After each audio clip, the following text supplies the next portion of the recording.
एक बार एक साधु महाराज अपने एक शिष्य के घर ठहरे हुए थे। काफी अमीर आदमी था वह शिष्य। बहुत से व्यापार थे उसके घर में, बहुत से नौकर चाकर थे। सब कुछ बढ़िया चल रहा था। साधु महाराज अक्सर साल में एक बार कुछ दिनों के लिए अपने उस शिष्य के घर आकर ठहरते थे, क्योंकि वह शिष्य जिस नगर में रहता था उस नगर में उन साधु महाराज के इष्ट देव का एक भव्य मंदिर था, जहाँ वे साधु महाराज हर साल दर्शन करने और घूमने के उद्देश्य से आते थे। इसलिए वो जब भी मंदिर दर्शन करने आते, उस शहर में रहने वाले अपने शिष्य के घर कुछ दिनों के लिए जरूर रुकते। इससे पहले साधु महाराज जब भी उस शिष्य के घर आते तो वह शिष्य काफी उत्साहित और खुश दिखता था। लेकिन इस बार जब साधु महाराज उसके घर में रुके हुए थे तो उन्होंने अनुभव किया कि शिष्य आजकल काफी परेशान और चिंता में रहता है। साधु महाराज ने शिष्य की पत्नी से पूछा कि क्या बात है, आजकल तुम्हारे पति काफी चिंता में रहते हैं। पत्नी ने कहा, हाँ, वो आजकल चिंता में रहते हैं क्योंकि उन्हें व्यापार में 5 लाख का फायदा हो गया है। साधु महाराज ने कहा, फिर इसमें चिंता की क्या बात है, ये तो खुशी की बात है। भाई 5 लाख का फायदा ही तो हुआ है, नुकसान थोड़े ना हुआ है। यह सुन पत्नी मुस्कुराई और बोली, हाँ, लेकिन यदि आप उनसे उनकी चिंता का कारण पूछेंगे तो वो कहेंगे कि मैं इसलिए उदास हूँ क्योंकि मुझे व्यापार में 5 लाख का नुकसान हुआ है। यह सुन साधु महाराज आश्चर्य में पड़ गए। उन्होंने कहा, यह क्या बात हुई, तुम तो पहेलियां बुझा रही हो।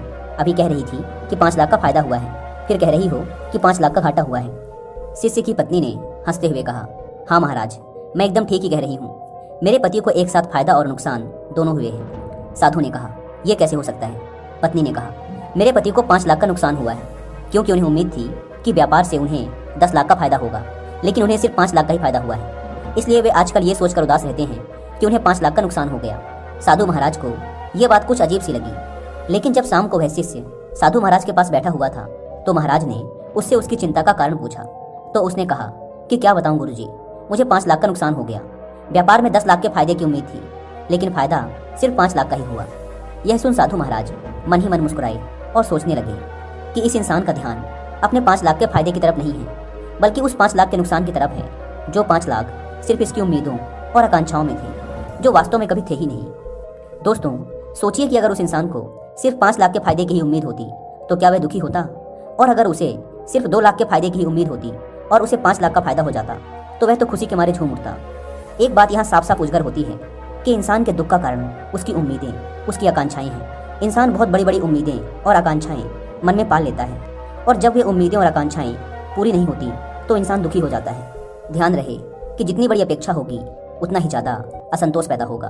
अपेक्षा कम तो असंतोष भी कम, अपेक्षाएं शून्य तो असंतोष भी शून्य। आइए इसी संदर्भ में एक दूसरी कहानी सुनते हैं। सुकरात एक बहुत ही बड़े दार्शनिक और ज्ञानी व्यक्ति थे। अक्सर दूर दूर से लोग अपनी बहुत सी समस्याएं लेकर सुकरात के पास आया करते थे। ऐसे ही एक दिन सुकरात सुबह सुबह अपने घर के बाहर बैठे हुए थे। तभी कुछ लोग उनके पास अपने कुछ प्रश्नों के उत्तर पूछने आए। सुकरात ने उन सभी को बैठने के लिए कहा और अपनी पत्नी को उन सबके लिए चाय बना लाने के लिए आवाज दी। इसके बाद सुकरात उन सबके साथ बातचीत करने में मग्न हो गए। कुछ देर बाद पत्नी चाय बनाकर ले आई। पत्नी ने पीछे से सुकरात को चाय ले जाने के लिए आवाज लगाई, लेकिन सुकरात नहीं सुन। पत्नी ने 2-3 बार और सुकरात को आवाज लगाई, लेकिन सुकरात बातचीत में मग्न थे। इस बात पर पत्नी को सुकरात के ऊपर इतना गुस्सा आया कि उसने चाय से भरी केतली को सुकरात के सर के ऊपर खाली कर दिया। सुकरात का आधा चेहरा जल गया, लेकिन सुकरात अचानक से खड़े होकर आसमान की तरफ देखते हुए हाथ जोड़ने लगे। यह सब देखकर वहां आसपास में बैठे लोग डर गए और सुकरात से पूछा, क्या हुआ। सुकरात ने कहा, कुछ नहीं, आधा चेहरा जलने से बच गया, इसलिए भगवान का शुक्रिया अदा कर रहा हूँ। पूरा भी जल सकता था, लेकिन उसने बचा लिया। यहाँ सुकरात का ध्यान अपने आधे बचे हुए चेहरे पर था। इसी को बोलते हैं सकारात्मक सोच, पॉजिटिव थिंकिंग। और जो भी आपके पास है या जो कुछ भी बचा हुआ है उसके लिए शुक्रिया अदा करना, क्योंकि हो सकता था कि ये भी चला जाता। यहाँ सुकरात उस पहले कहानी वाले व्यक्ति से बिल्कुल अलग है, जहाँ एक और वह व्यक्ति उस बात को लेकर दुखी था जो उसके पास नहीं था, जो केवल उसके विचारों में था, उसकी उम्मीदों में था। वहीं दूसरी ओर सुकरात उस आधे चेहरे के लिए खुश थे और भगवान का शुक्रिया अदा कर रहे थे जो जलने से बच गया था। जो इंसान सपनों में नहीं बल्कि यथार्थ में जीता है वह कभी दुखी नहीं रह सकता।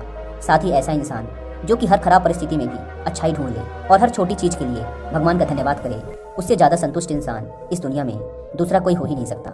हर महान इंसान ने इस बात पर जोर दिया है कि ग्रेटिट्यूड एंड पॉजिटिव थिंकिंग 2 ऐसी चीजें हैं जो अगर कोई अपने अंदर धारण कर ले तो यह उसकी पूरी जिंदगी बदल सकते हैं। ग्रेटिट्यूड यानी आभार व्यक्त करने में बड़ी ताकत है। यह इंसान को अंदर से शांति देती है। आप हर रोज सुबह उठकर बस एक काम करें, रोज सुबह उठें और उठते ही भगवान को हर चीज के लिए धन्यवाद करें जो आपके पास है, जैसे कि आपकी नौकरी, आपका घर, अच्छी कार, अच्छी बीवी, अच्छे बच्चे, अच्छे दोस्त, सही वातावरण। जो कुछ भी आपके पास है उसके लिए भगवान का शुक्रिया अदा करें, क्योंकि इस दुनिया में ऐसे करोड़ों लोग हैं जिनके पास ये सब नहीं है। ये उनके लिए एक सपने जैसी बात है। तो भगवान का शुक्रिया अदा करें कि आप उन करोड़ों लोगों में नहीं आते। बुरी से बुरी परिस्थिति में भी खुद के लिए पॉजिटिव ढूंढ के निकाल लेना और जो कुछ भी आपके पास है उसमें खुश रहना, ये दो आदतें जिस इंसान के अंदर हैं उसे कोई दुखी कर ही नहीं सकता। लेकिन ये दोनों ही आदतें रातों रात डेवलप नहीं होंगी, इसके लिए आपको समय देना पड़ेगा। किसी भी आदत को परमानेंट करने के लिए हमें पहले उसके हिसाब से अपना माइंडसेट डेवलप करना पड़ता है, और माइंडसेट डेवलप करने का सबसे बेस्ट तरीका है उस फील्ड की किताबें पढ़ना। सो पॉजिटिव थिंकिंग और जो कुछ भी आपके पास है उसमें खुश रहने के माइंडसेट को डेवलप करने के लिए मैं आपको 2 बुक्स रिकमेंड करूंगा, जिसमें से पहली बुक का नाम है द पावर ऑफ लेस और दूसरी बुक का नाम है success through a positive mental attitude.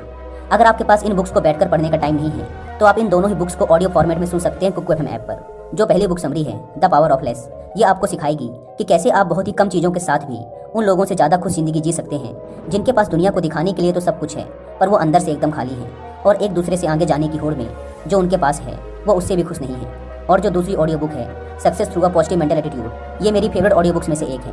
इस ऑडियो बुक को मैंने खुद कुकू एफएम पर 2 बार सुना है। ये ऑडियो बुक आपको सिखाएगी कि अगर हम हर काम के प्रति एक पॉजिटिव एटीट्यूड रखते हैं तो हमें उस काम के रिजल्ट भी पॉजिटिव ही मिलते हैं। दोस्तों, जैसे कि आप सब जानते हैं कि कुकू एफएम इंडिया का लीडिंग ऑडियो बुक प्लेटफॉर्म है, जहां पर हम अपनी मनपसंद लैंग्वेज में अलग अलग फील्ड के हजारों बुक्स की ऑडियो बुक सुन सकते हैं, वो भी बहुत ही अच्छी क्वालिटी में, किसी भी समय और किसी भी काम को करते वक्त हम ऑडियो के माध्यम से इन बुक्स की प्रीसियस नॉलेज को गेन कर सकते हैं। नॉर्मली अगर आप कुकू एफएम के पूरे 1 साल का सब्सक्रिप्शन लेते हैं तो ये आपको पड़ता है 399 रुपीज का, लेकिन इस होली सेलिब्रेशन में कुकू एफएम लाया है अपने सारे लिसनर्स के लिए 50% का डिस्काउंट। इस 50% डिस्काउंट के लिए आपको डिस्क्रिप्शन एंड पिन कमेंट पर दिए गए लिंक से कुकू एफएम ऐप को डाउनलोड करके उसमें कूपन कोड होली50 यूज करना होगा, और आपको 399 का सब्सक्रिप्शन पड़ेगा सिर्फ 199 रुपीज में, वो भी पूरे 1 साल के लिए।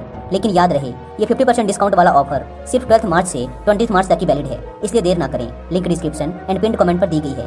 50% डिस्काउंट के लिए होली50 कूपन कोड का फायदा उठाएं। आइए कहानी में आगे बढ़ते हैं। जुनैद नाम का एक फकीर अक्सर एक रास्ते से गुजरा करता था। एक दिन उसी रास्ते में पड़े एक पत्थर से उसका पैर टकरा गया, पूरा पैर लहूलुहान हो गया। लेकिन जुनैद वहीं बैठकर हाथ जोड़कर ईश्वर का धन्यवाद करने लगा। कुछ मित्र भी जुनैद के साथ थे। ये देख वे चौंके और कहा, जुनैद तुम पागल हो गए हो क्या? हमने आज तक ऐसा इंसान नहीं देखा जो चोट लगने के बाद भगवान का धन्यवाद करे। जुनैद ने कहा, पत्थर की ठोकर से गिरकर मेरा सर भी फूट सकता था, जान भी जा सकती थी। अच्छा हुआ कि सिर्फ पैर में ही चोट लगी और बच गए, क्योंकि इससे भी बुरा हो सकता था। अब जुनैद जैसे इंसानों को अगर फांसी भी लगा दी जाए तभी वे भगवान का शुक्रिया अदा करेंगे, क्योंकि फांसी से भी ज़्यादा दर्दनाक मौतें इस दुनिया में हैं। धन्यवाद का भाव केवल उसी व्यक्ति में हो सकता है जिसकी कोई अपेक्षा नहीं है, जो सिर्फ अपना कर्म करता है बिना किसी अपेक्षा के। फिर ऐसे व्यक्ति को जो कुछ भी मिलता है वह उसके लिए धन्यवाद अदा करता है और खुश रहता है। धन्यवाद अदा करने में एक अलग ही शक्ति है। आप अगले 1 महीने तक रोज आपके पास जो कुछ भी है उसके लिए ईश्वर का धन्यवाद करें। 1 महीने के बाद आप पाएंगे कि आपके अंदर एक गजब की शांति और संतुष्टि रहने लगी है।